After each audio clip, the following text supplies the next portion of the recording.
بسم اللہ الرحمن الرحیم۔ اگر کوئی انسان حالت جنابت میں ہو یا غسل اس پر لازم ہو چکا تو اس کے بعد کھانے پینے کا کیا حکم ہوگا؟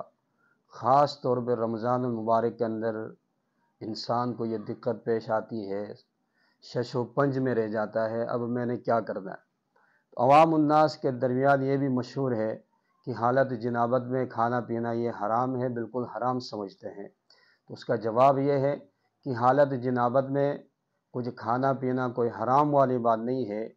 ہاتھ دھونے کے بعد کلی کریں اور کلی کے بعد کچھ کھا پی لیں تو اس میں کوئی مذائقہ نہیں ہے، کوئی حرام والی بات نہیں ہے۔ لیکن ہاتھ کا دھونا اور کلی کیے بغیر کچھ کھانا یہ مکروہ تنزیہی ہے۔ اگر ہاتھ دھو لیا اور کلی کر لیا اس کے بعد کھانے پینے میں کوئی قباحت نہیں ہے، حرام والی کوئی بات نہیں ہے۔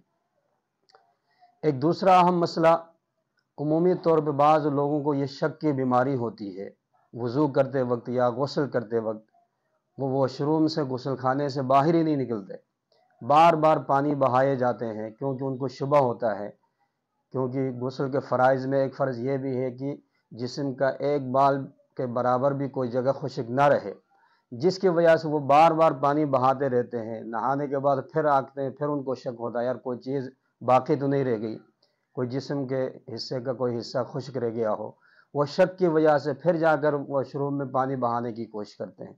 تو اس کے لیے بہترین حل یہ ہے، آپ وضو کرتے ہیں یا غسل کرتے ہیں، آپ سنت کے مطابق وضو کریں یا غسل کریں۔ جیسے سنت عمل ہے ہر عضو کو، ہر حصے کو 3 مرتبہ دھونا، آپ 3 مرتبہ دھو لیں۔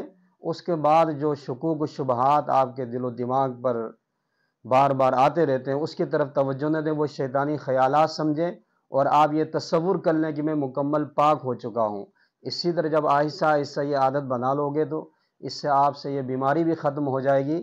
لیکن شک کی بنیاد پر بار بار نہانا غسل کرنے کی کوئی ضرورت نہیں ہے، دوبارہ سے وضو کرنے کی کوئی ضرورت نہیں ہے۔ اسی ایک مرتبہ سنت کے مطابق آپ کا وضو کریں یا غسل کریں تو اس سے وضو غسل ادا ہو جائے گا۔